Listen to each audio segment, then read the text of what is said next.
چند باتیں میں چاہتا ہوں کہ ترکی کی تاریخ کے بارے میں بھی ظاہر بات ہے کہ یہ اس وقت تفصیل کے ساتھ بیان کرنے کا کوئی امکان نہیں ہے. چند باتیں میں چاہتا ہوں کہ سیلینٹ فیچرز آپ حضرات کے سامنے آ جائیں. یوں سمجھیے کہ 13ویں صدی عیسوی، یہ 20ویں صدی عیسوی ختم ہو رہی ہے، آج سے 700 سال پہلے کے ماحول میں آپ جائیے. اس وقت خلافت بنو عباس کا خاتمہ ہوا. 1258 عیسوی میں فال آف بغداد، تاتاریوں کے ہاتھوں بغداد کی تباہی ہوئی اور خلافت بنو عباس کا چراغ گل ہو گیا. عربوں کی سیادت و قیادت اس وقت سے ختم ہو گئی.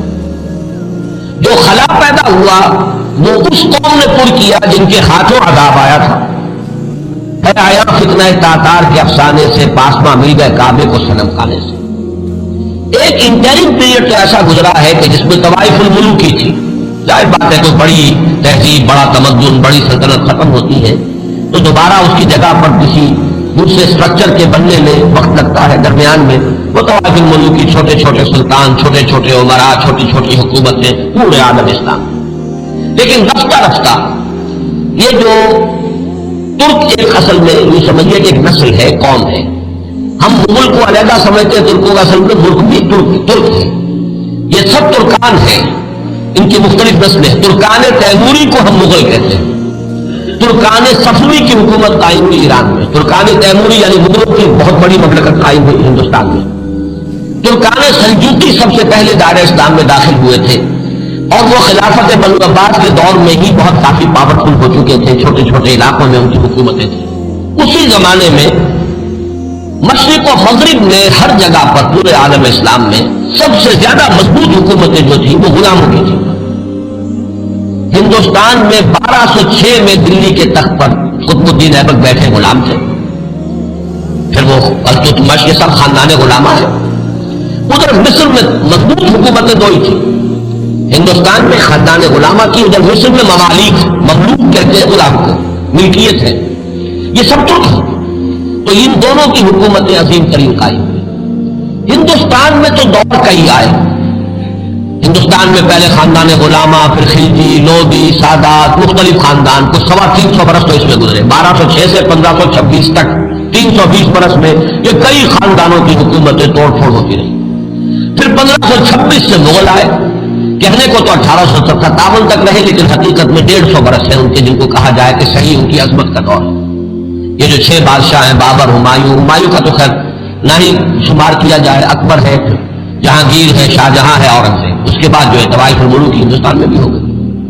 لیکن اسی صدی میں 13ویں صدی کے اختتام کے قریب 1288 میں ایک ترک سردار ارطغرل کا بیٹا عثمان، یہ خاندان عثمانی جو ہے حضرت عثمان سے کچھ تعلق نہیں ہے ان کا.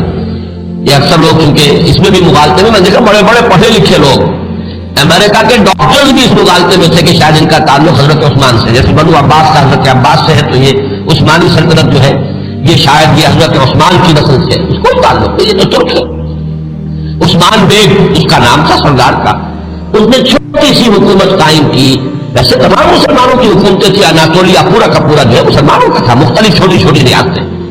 لیکن عثمان بیگ نے 1288 میں اس وقت کا جو ترکی ہے اس کا شمال مغربی کونا، صرف ایشیائی ترکی، اس میں چھوٹی سی حکومت قائم کی. 1288 سے لے کر اس کے بعد یہ حکومت جو ہے تسلسل کے ساتھ قائم رہی. اور فرق یہ ہے کہ ہندوستان میں تو جیسا کہ میں نے عرض کیا اس عرصے میں بہت سے خاندان آئے اور ختم ہوئے. مغلیہ دور آیا، ختم ہوا، پھر انگریز بھی آ گئے. لیکن یہ کہ 1288 سے لے کر اب یہ 1992 تک وہ سلسلہ وہاں قائم ہے، کوئی رکھنا نہیں ہے. عروج و زوال انہی کے درمیان آئے ہیں. کبھی ان کی سلطنت بہت پھیل گئی، کبھی سکڑ گئی. پھر یہ کہ آج بھی بہرحال پورا ایشیا مائنر جس کو آپ کہتے ہیں، ایشیا کوچک، اناطولیا کا پورا علاقہ، اور یورپ میں بھی بہرحال 3% ان کا رقبہ جو ہے یورپ کے اندر بھی ہے. آج بھی وہ مملکت قائم ہے اور اس مملکت کے اندر نوٹ کیجئے پورے 400 برس تک خلافت رہی. ویسے تو 600 برس سے زائد ہو چکے ہیں 1288 سے لے کر، اور یہ 1992 تک یہ تو 700 سال کی حکومت ہے. لیکن یہ کہ خلافت جو ہے وہ 1520 سے شروع ہوئی. یہ ذہن میں رکھیے جبکہ انہوں نے حجاز کو بھی فتح کر لیا، مصر کو بھی فتح کر لیا، عظیم ترین 3 بر اعظموں پر دنیا میں کوئی اور حکومت اور کوئی اور سلطنت اتنی عظیم نہیں تھی جتنی کہ اس وقت سلطنت عثمانیہ تھی۔ پورا حجاز، پورا یمن، پورا عراق، شام، مصر، اور پھر یہ لیبیا، الجزائر، تیونس تک، یہ سب کے سب پورا ایشیا مائنر، اور جیسا کہ میں نے عرض کیا بہت بڑا رقبہ تمام بلقان اسٹیٹس، ہنگری اور یہ علاقے جو ہے یوگوسلاویا، سب کے سب جو ہے یہ ایک مملکت 3 بر اعظموں کے اوپر وہی۔ تو 1520 سے خلافت شروع ہوئی ہے اور 1920 سے لے کر 1924 4 سال میں درجہ بدرجہ ختم ہوئی ہے۔ وہ بھی میں آج آپ کو بتاؤں گا کہ وہ درجے کیا ہیں۔ ایک دم ختم نہیں ہوئی، اس کے اندر کچھ وقت لگا ہے، 4 سال کے عرصے میں وہ نیچے گری ہے، 400 برس تک قائم رہی اور 4 برس میں پھر وہ زمین ہو گئی۔ اور خاص طور پر یہ پوائنٹ نوٹ کرنے کا ہے کہ بقیہ جو خلافتیں تھیں، خلافت بنو امیہ، خلافت بنو عباس، خلافت، ان سب کو تو چیلنج کرنے والے کوئی نہ کوئی سامنے آتے رہے۔ بنو امیہ کی خلافت کو چیلنج کیا پہلے حسین ابن علی نے رضی اللہ تعالی عنہما، پھر حضرت عبداللہ ابن زبیر نے رضی اللہ تعالی عنہما، پھر یہ کہ خلافت بنو عباس کو چیلنج کرنے والے حضرت زید، حضرت حسن کی اولاد میں سے رضی اللہ تعالی عنہ، پھر انہیں کی اولاد میں سے ایک اور نفس زکیہ اٹھے جن کا نام اصل میں محمد ابن عبداللہ ہے، نفس زکیہ ان کا لقب ہے۔ تو ان خلافتوں کو چیلنج کرنے والے اٹھے ہیں، لیکن یہ بات نوٹ کر لیجئے پورے 400 برس میں پورے عالم اسلام میں ترکوں کی خلافت کو کسی نے چیلنج نہیں کیا، متفق علیہ خلافت پورے عالم اسلام میں، اگرچہ پورا عالم اسلام ان کی حکومت میں شامل نہیں تھا، خلافت کو مانتے تھے، جہاں کہیں کو حکومت بدلتی تھی وہاں سے منگواتے تھے اپنے لیے سند، اور پورے عالم اسلام میں خلیفہ کا نام لیا جاتا تھا خطبوں کے۔ تو اس اعتبار سے یہ بہت ہی ایک غیر معمولی بات ہے، 400 برس تک خلافت کا جاری رہنا، اور وہ اس شان کے ساتھ کہ اس کو کسی وہ انڈسپیوٹڈ مجمع علیہ متفق علیہ خلافت رہی۔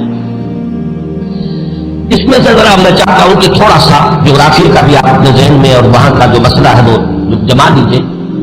اناطولیہ وہ تو آپ نے نقشے کے اندر دیکھا ہوگا، کافی بڑا رقبہ ہے، اور اصل 97% ترکی موجودہ جو ہے وہ اسی میں ہے، 3% جو ہے یورپ میں ہے۔ اس کی آبادی کوئی 5.5 کروڑ ہے، آبادی کے لحاظ سے پاکستان کا نصف ہے تقریباً۔ اس میں سے 1 کروڑ کے لگ بھگ صرف ایک شہر استنبول میں ہے۔ پورا ملک سطح مرتفع ہے، نہایت زرخیز، سرسبز، شاداب، قابل دید، اونچائی نچائی، لیکن ہر جگہ پر آپ کو کہیں زمین ننگی نہیں ملے گی، دریا ہے بکثرت، جھیلیں ہیں بکثرت میٹھے پانی کی، اور ابھی ہم نے وہاں پر جو کچھ معلوم کیا ہر شے ان کی اپنے ہاں موجود ہے، ہر اعتبار سے سیلف سفیشینٹ ملک ہے۔ اللہ تعالیٰ نے اپنی نعمتوں کی بارش اس طرح کی ہے، 6 دن ہم نے اس میں گزارے ہیں صرف ایک شہر استنبول میں، اور یہ میں نے عرض کر دیا کہ وہ پورے ملک کی 1/5 آبادی تو وہی ہے۔ یہ شہر شاید دنیا کے اس اعتبار سے خوبصورت ترین شہروں میں سے ہوگا کہ یہ ایک تو یہ کہ نگینے کے طریقے سے یہ یورپ اور ایشیا سنگم ہے اس کا نسبت واقع۔ ایک سمندر ہے جو پورا ترکی کے اندر ہی ہے، بحر ماربورا، جسے ایک چھوٹی سی آبنائے ملاتی ہے بحیرہ اسود کے ساتھ، بلیک سی کے ساتھ، اس کو باسفورس کہتے ہیں۔ جنوب میں ایک لمبی سی گلی ہے پانی کی، ادھر دانیال ڈارڈنیلیز، وہ ملاتی ہے اسے بحیرہ روم سے، لیکن بحیرہ ماربورا جو ہے پورا کا پورا وہ ترکی کے اندر ہے گویا، یعنی یورپی ترکی اور ایشیائی ترکی کے مابین۔ اور استنبول شہر جو ہے وہ بہت خوبصورت، اور عظمت پارینہ اگر مسلمانوں کی دیکھنی ہو تو شاید دنیا کا کوئی اور شہر نہیں ہے کہ جو ہم اللہ، جتنی عظیم مسجد ہے، عالی شان مسجد ہے، اگرچہ اس وقت ان کی مینٹیننس نہیں ہے، برا حال ہے، خستہ حال ہے۔ حضرت ابو ایوب انصاری رضی اللہ تعالیٰ عنہ کا مقبرہ بھی بہت خستہ حالت ہے، اس کے ساتھ جو مسجد ہے مغرب کی نماز ہم نے وہاں ادا کی ہے، لیکن یہ کہ نظر یہی آیا کہ صرف وہی لوگ تھے کہ جو وہ ڈاکٹرز کا پورا گروپ آیا ہوا تھا، مقامی آبادی بہت کم، نہ ہونے کے برابر۔ اس اعتبار سے عظمت پارینہ دیکھنی ہو تب بھی جا کر دیکھیے، اور اسلام کی بیچارگی دیکھنی ہو تب بھی وہی جا کر دیکھیے۔ یہ دونوں کنٹراسٹ آپ کو وہاں نظر آئیں گے کہ عظیم ترین مسجدیں وہاں ہیں۔ ہماری بادشاہی مسجد تو اپنے یعنی یہ سمجھیے کہ صحن کے رقبے کے اعتبار سے ہم کہہ دیتے ہیں دنیا کی بڑی سب سے بڑی مسجد ہے، لیکن وہ تو صحن ہے، باقی یہ کہ ان کے جو عظیم شان ہال انہوں نے بنائے ہیں، جتنے عظیم، جتنے بلند، ان کو دیکھ کر انسان حیران رہ جاتا ہے۔ سلطان محمد فاتح کی مسجد، سلطان سلیمان کی مسجد، ایک ایک مسجد ان میں سے جو ہے اپنی جگہ پر عظمت کا بہت بڑا نشان ہے۔ اگرچہ جیسا کہ میں نے کیا اس وقت حالت جو ہے ان کی اکثر و بیشتر خستہ ہے۔ ایک دن کے لیے ہم برسا، ایک شہر برسا اس وقت کہلاتا ہے، یہ بروسا ہے پرانا، بے رے واؤ صاد ہے۔ اور جب سلطان ارطغرل کے بیٹے سلطان نے عثمان نے جب سلطنت قائم کی تھی تو پہلا دارالخلافہ یہی تھا۔ یہ ایشیائی حصے میں ہے، تقریباً کوئی 150-200 میل کا فاصلہ ہوگا استنبول سے۔ وہاں کے حالات مختلف ہیں۔ وہاں سلطان بایزید یلدرم کی بنائی ہوئی مسجد جو ہے بہت عالیشان ہے اور اس وقت بھی وہ بہت آباد ہے۔ ہم حیران ہوئے وہاں دیکھ کر کہ وہاں ایک ظہر کی نماز ہم نے پڑھی ہے 2 دن قبل، لیکن محسوس ہوتا تھا کہ جمعے کی نماز، ظہر کی اذان سے پہلے کثیر تعداد کے اندر لوگ موجود تھے۔ اتنا کنٹراسٹ بھی شاید دنیا میں آپ کو کہیں نظر نہ آئے کہ استنبول کا حال وہ ہے کہ حضرت ابو ایوب انصاری کی مسجد جو ہے وہ بھی ویران پڑی ہوئی ہے رضی اللہ تعالیٰ۔ لیکن یہ کہ برسا کے اندر جا کر آپ دیکھیے تو وہاں پر یہ ہے کہ ظہر کی نماز ایسا محسوس ہے جمعے کی نماز، اذان سے پہلے نصف مسجد بھری ہوئی تھی اور اس کے بعد جو ہم نے دیکھا ہے ان کا جوش و خروش اور پاکستانیوں سے نہایت محبت وہ بھی وہی نظر آتی ہے، استنبول میں نہیں۔ استنبول تو ہر اعتبار سے مغربی تہذیب کے اندر بری طریقے سے یہ سمجھیے کہ پوری طرح گم ہو چکا ہے، وہاں آپ محسوس نہیں کر سکتے کہ کوئی مسلمان ملک ہے۔ باقی یہ کہ جیسا کہ میں نے ابھی عرض کیا تھا کہ اگرچہ اللہ تعالیٰ نے اپنی دولت جو ہے مادی دولت کے خزانے ہر طرح سے انہیں دیے ہیں، لیکن معاشی حالات نہایت ناگفتگو ہے۔ انفلیشن آسمان سے باتیں کر رہی ہے، کرنسی کی قیمت اس تیزی کے ساتھ گرتی ہے۔ وہ کچھ اعداد و شمار لے کے آئے ہیں میرے ساتھ، چونکہ چھوٹے بھائی برادر عزیز اقتدار احمد تھے، نظام میں انشاءاللہ تعالیٰ وہ چیزیں تفصیل سے آئیں گی فیکٹس اینڈ فگرز کے ساتھ کہ کس طرح ہر مہینے ان کی جو کرنسی ہے اس کی قیمت گر رہی ہے اور کس طرح یہودیوں نے انہیں چنگل کے اندر لے رکھا ہے اور پوری معیشت جو ہے یہودیوں کے قبضے میں ہے۔ ان کے ہاں ہر چیز جو ہے کنزیومر گڈ، بس اس کی کھپت ہے، جو خرچ کر دینے والی چیزیں ہیں، لباس ہے، مختلف چیزیں ہیں، ان کی محتاط بازاروں میں بھری نظر آئے گی۔ لیکن یہ ہے کہ ان کی جو یعنی یوں سمجھیے کہ شراب پانی کی طرح ایک عجیب کنٹراسٹ ہے اس اعتبار سے بھی، خنزیر وہاں نہیں کھایا جاتا، لہذا یہ تو اطمینان ہوتا آپ جہاں چاہیں جا کے کھانا کھا لیں، آپ کو پتا ہے یہاں حرام چیز کھانے میں نہیں ہے، لیکن شراب پانی کی طرح پی جاتی، یہ بھی تضاد۔ یہاں تک کہ واقعہ یہ ہے کہ ہمارا ایک گائیڈ تھا، اس نے کہا بڑے ہی فخر کے ساتھ ایک جگہ